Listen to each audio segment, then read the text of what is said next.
Alright, here's a quick video looking at a couple of Carter Machine paint guns. On the top we have a 1987 Carter Machine Comp with the nail spot frame. Very hard to find with the nail spot frame. Also has the plastic pump handle, which again you don't see very often. You see them on 1987 to 1988 Carter Machine Comps. They do crack at the base. Luckily this one is not cracked.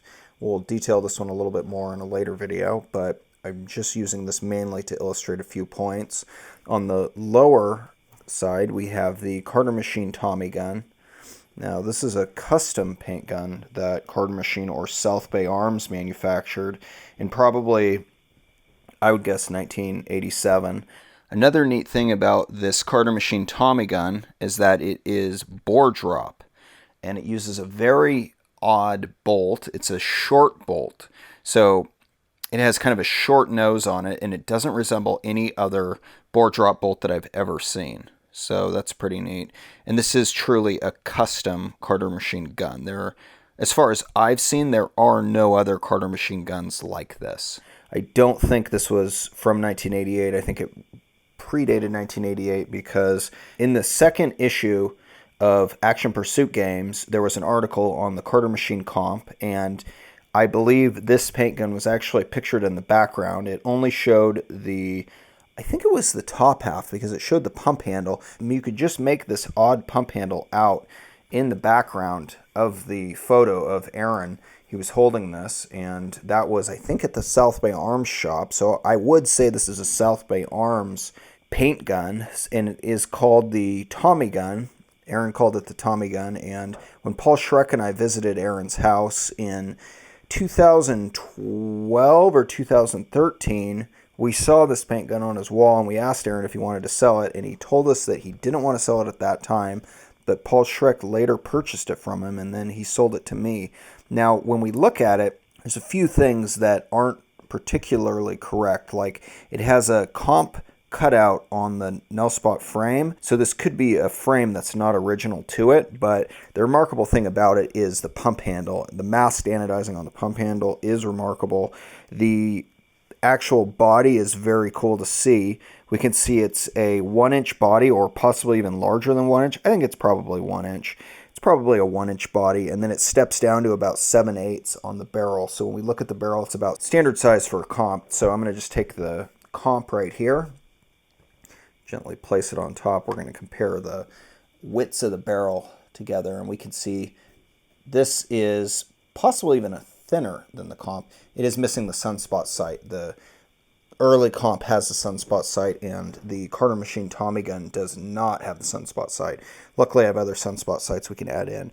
Now, the sight rail is a comp sight rail, but it's an extended length. So when we look at the comp sight rail versus the Tommy gun sight rail, we can see that the Tommy gun sight rail is a little bit longer. It also has the drill throughs, which is typical on some of the kamikaze shooter comps, and it's also seen on Cal Ordnance paintball guns, like the Mercenary has that, and the Cal Ordnance Nelson also has that. So a couple other details that I wanted to show on this is the anodizing. Now I believe this is hard anodized, but I'm not exactly sure.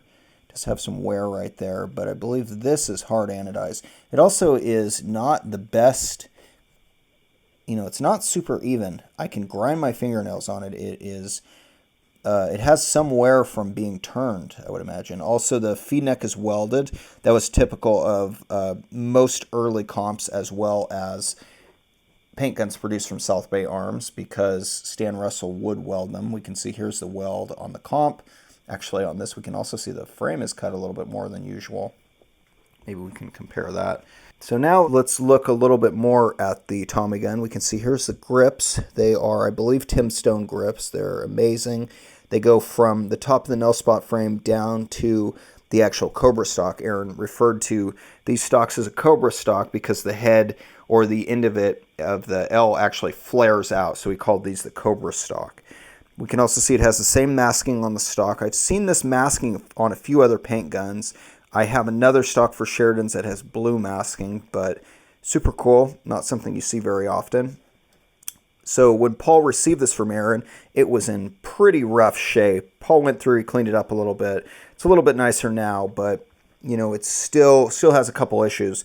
The back valve is actually stripped out, and in the future, actually it doesn't even have a screw in there right now. I think the screw fell out. In the future, I'm going to helicoil that, and that'll be back to normal. But this is an 8th MPT valve body, which was really, at that time, only seen on a very few Carter comps. Most of them were just like this. Most of them were just a dropout.